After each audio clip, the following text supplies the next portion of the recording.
As I said, Caballes is one of the number one faith tourism site in the country, and they have their off season in June to October, but their parking space is about 100 vehicles inside, not including the outside parking.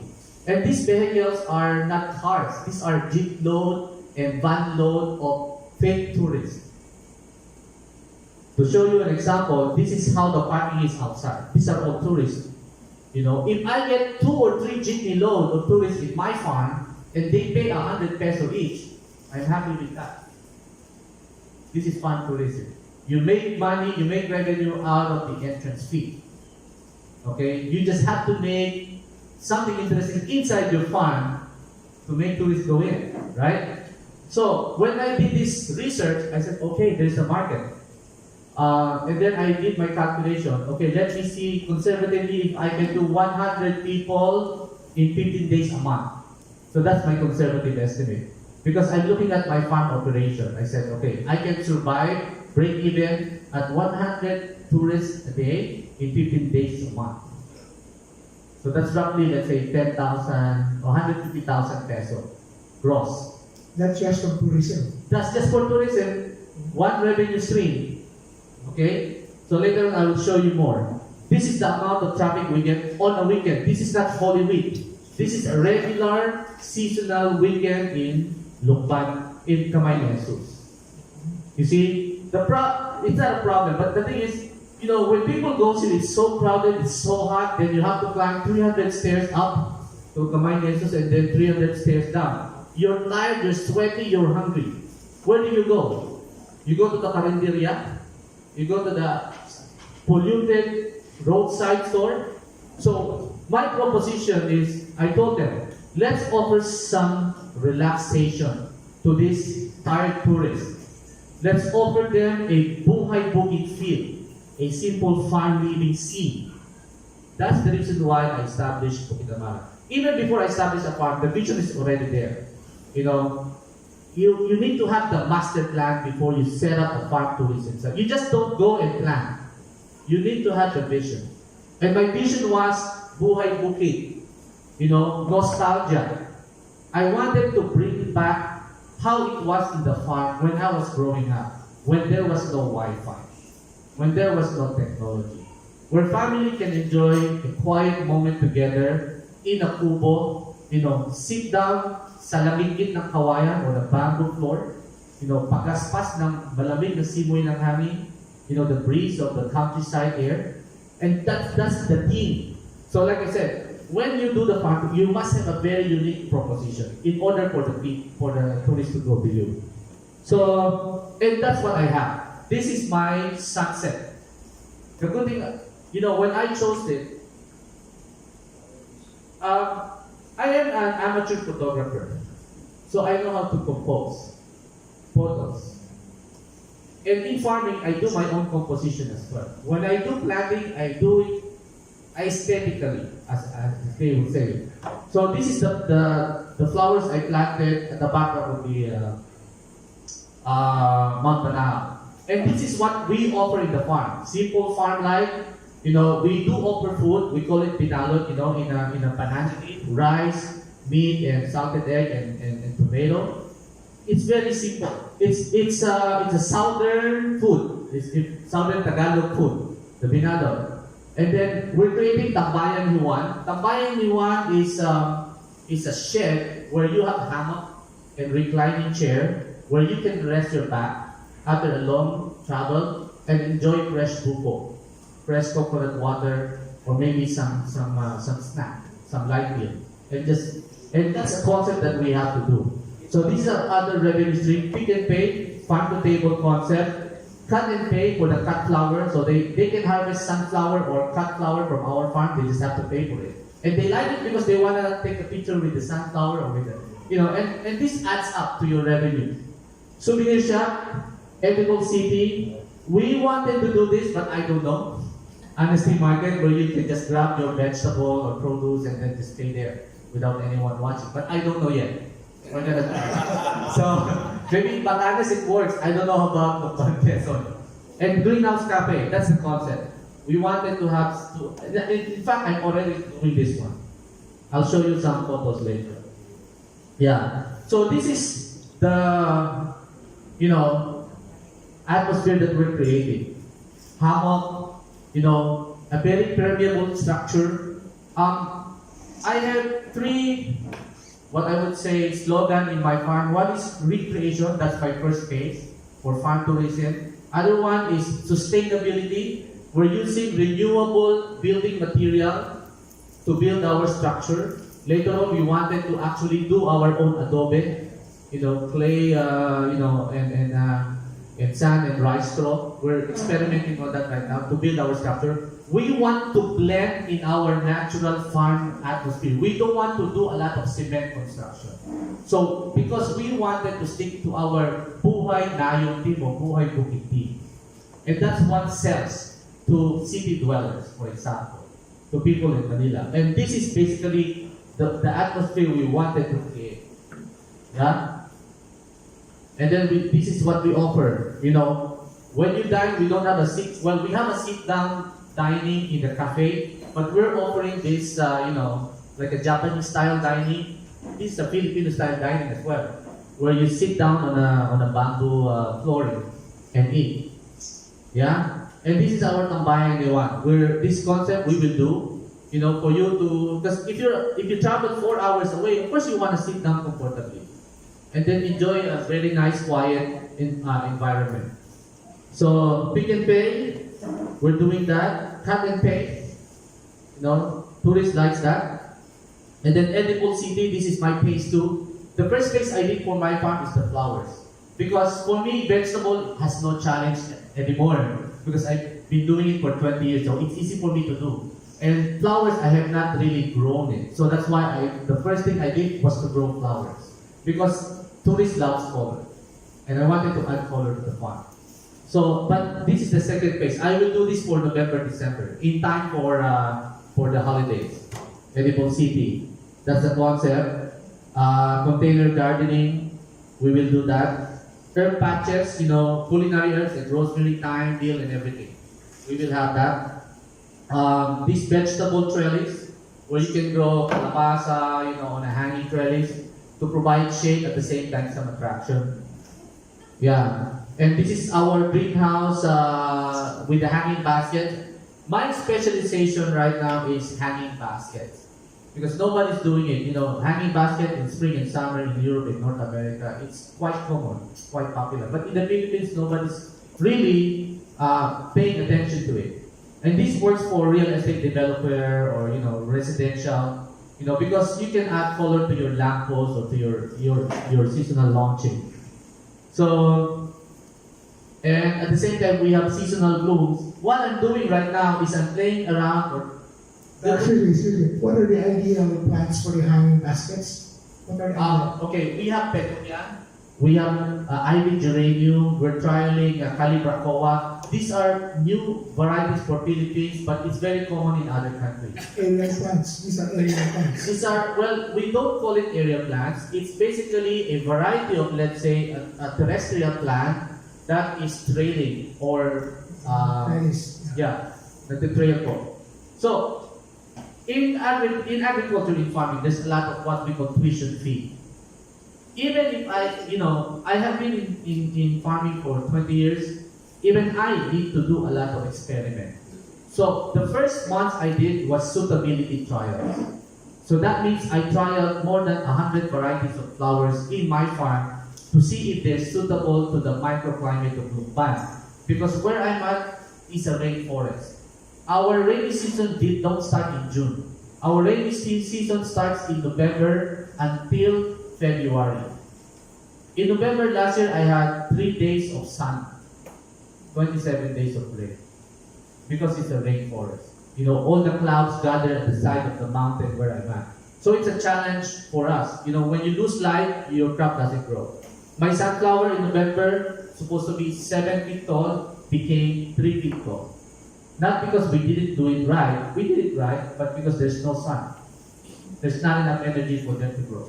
So those are the things that we need to do. Suitability. So we're playing around with colors, like I said, we can do seasonal launching for, let's say, real estate. If you want warm colors like gold, orange, and red, we have it. If you want cold color palette, we have the blue sage, we have, all the blue salvia, and all the other blues and purple and pink. So this is basically what we can do. We can play around with colors. So again, Buhay Bukid is our team. Yeah. And that's our landscape right now. So, and this is our vantage point in Banahaw. So, social media is very strong nowadays, and we do all our marketing campaign with social media. We create our own hashtag. The millennials, they always talk about aesthetic when they post in Instagram or Facebook. So we created a hashtag called Farmstatic. And that's what sells right now. So you see this sunflower at the backdrop. These are all our visitors, by the way. They are not models that we ask to post. They are our visitors. So we grab all these postings from their social media account and we post it in our Facebook page and Instagram. So young and old, from the millennials to the titas of Manila, as they say. So, and it went so well that last May we were visited by our very own Miss Universe via Wordsback last May 16. And we are just 10 months in operation at that time, or 11 months.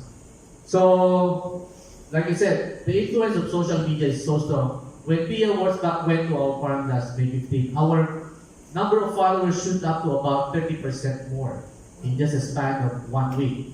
And most of the visitors I'm getting right now is because they're looking for where Pia Wordsback did the photography. So it's very, very, like I said, my target was 100 persons in 15 days.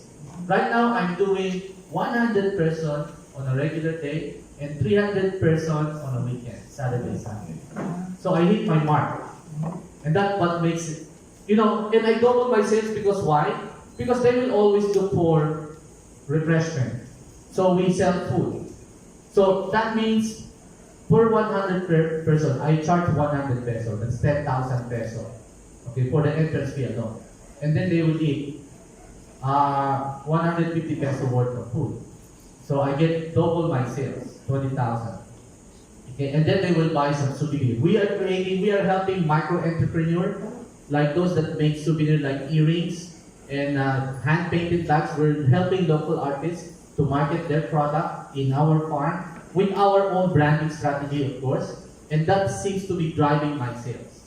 And then we have, this is just 3 components: the food, the entrance fee, the souvenir, and then to sustain my operation, I'm doing vegetable production at the back. And I have a specific market that picks up the vegetable. I'm doing 50 to 100 kilo of French beans, filet beans, or haricot verde. Not sure if you're familiar with that. So that actually, I'm doing it every 3 days. So 100 kilo at 100 pesos is 10,000 pesos every 3 days. Okay, so if we don't have tourists, my farm is self-sustaining because of the vegetable contract I have with Dizon Farm. So I supply everything to Dizon. They pick it up. I don't have to deliver because they have daily trucks coming into my farm. So those are my revenue streams. So right now, since it's rainy season, I'm sure that I'm not gonna get a lot of tourists. I'll be planting more vegetable, like one soybean chai. I always ask my market, what is lacking in your store? And I don't want to compete with low value crops. I always wanted to do high value. So I asked them, okay, rainy season, what is difficult for you to source? That's what I'm gonna grow. So you may ask me, how are you gonna grow in the rainy season? Because everybody's cannot grow in the rainy season because of the rain. I do it in the tunnel system. I do rain tunnels. Okay, and everything is in the mulch, so I am able to do it. So the key here is basically programming or plant scheduling or relay planting. You must know your yield per square for vegetable, and you must know not only the yield per square, but also your yield per square per picking, because yield fluctuates depending on your crop cycle. So what I do is to minimize my risk, I do my trial production first. I started with 100 square meter of French beans. From 100 square meter, I'm doing about 10 kilo per picking, and that's 5 picking cycle in one cropping season. So from there, now that I figured out that I can do 10 kilo per picking, then I scale it up to 1,000 square meter per planting every 5 days. So then I hit my mark in terms of commitment to the market. So those are the things that you need to consider when you do it. So again, going back to farm tourism, and then we created another hashtag, we call it cultivating happiness, Bukidamara style. This is our branding, and it seems to work. You have to create a very good, what I call in social media hashtag, and people post that, people follow that, and basically what it means is that because of flowers, we create happiness when you go there. And true enough, with this kind of scenery, these are, like I said, these are visitors. This is not post shot. I just stole the shot from there. Yeah. See, from young and old, we even have a group of seniors that goes there. 87, this lady is 87 years old. When she saw the flower, nawala ang sakit ng tuhod. Wow. And he went all over the farm, and they're so happy to see it. See? So, from, young and old couple, feels like honeymoon again when they see flowers. So, yeah. And then right now, this is another revenue stream that pops out. That was not intended. I never thought that I will be a prenup birthday pre-debut destination. Right now, I'm doing about one prenup every other day. Wow. And we charge more. We charge 5,000 for the venue use per prenup. Diba? So it's adds up there. That's just prenup. That's just prenup. That's not including the regular fee. And then they will order food. That's So just for the shots. just for the venue use, just for the taking picture. No, nothing else. They go there because they see color, they want to take a shot. Right? That's my unique selling proposition to my visitor. We are now becoming a prenup destination in that part of the project. Does that include the agreement? No. We even have some proposals. I think 2 days ago there's somebody who proposed in the farm. I heard about from my staff. So yeah, and then the tropa, the barcadas. When I did my tourism, basically, like I said, we cater to a very wide demographics. But when I was starting to do it, I'm actually targeting the CD market. These are what we call the riders, the motorcycle riders. I think they're here. These guys, because these guys, they come in 20s and 30s. So I said, the reason why I'm creating the Tambayan one is for these type bikers to rest their back. Because their back are aching after a long ride, right? So that's basically my first target market. But it turns out that I catered more to A and B. People goes there, they dress up, they make their face beautiful to take a good photo for social media. It's basically all social media. But I still cater to them, they still come. It's just that I don't get a lot of them compared to the AB market right now. But they're now coming in because they're slowly discovering my farm. And remember, I'm only 11 months in operation. To have that kind of, food traffic in 11 months is a feat. Because they always ask me, they are always surprised when I tell them that I'm barely a year old. And So, you're not yet accredited. and I'm not yet accredited with the Department of Tourism. It's still on the works. And I'm getting more food Maybe you traffic. should not be accredited. And I'm getting more food traffic than them. So, at the end of the day, farm tourism can be a very good, profitable, venture if you are an investment banker. Okay, but then again, like I said, you must know what you're doing. You have to study, do a lot of research in the market, study your revenue stream very well, and study your cost of operation. Your initial investment, your capital outlay, you have to consider that first before you dive into it. And you must have the right staff. The key to my success is not because I know what I'm doing, It's because my growers know, my laborers knows. Because my laborers are experienced farmers. If you don't have the right stuff, no matter how good you are, if they don't execute it on the ground, nothing's gonna happen. The good thing about my staff is that they actually came from the corporate farm that I used to work with. So these are the second generation farmers, and they know my system. If I tell them, we understand the same language. So if I tell them, okay, you plant this one in this plot, and then they will tell me, okay, sir, we need it, we need that. They are not parang spoon-fed. They have their own initiative to do the work. And because I treat them like I told them, treat this as your own business. Because this is not my business, this is our business. If I grow, you grow. And they understand that. Okay, I have to be very supportive of them. Okay, so I think that's about it. Sorry, it took me long. So like I said, I have 2 topics for today, but I concentrated on this one. But if you want to discuss about vegetable farming and everything, I think I can be able to help. Okay, so yeah. So these are other programs. Okay, very good. Thank you. Okay, what a spectacular presentation. And okay, hold on to the mic. Yes, yes. Okay, yeah. Okay. It doesn't have to be read anyway because it's self-explanatory. Okay, can we have a round of applause also? Okay. Yes, any books? Okay. You want to say anything else? Mr. Secretary Rico, you want to say anything else? Come on, that's it. Okay.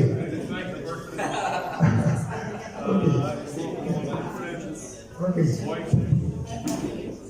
Different voices in Change, chance, and choice. God's choice. A fellow by the name of Ramon K. Osorio. And also another book, 1000 in History.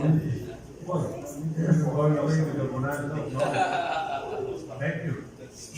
Okay. Okay. Thank you very much. Meeting adjourned. Good morning. See you next week. Thank you both.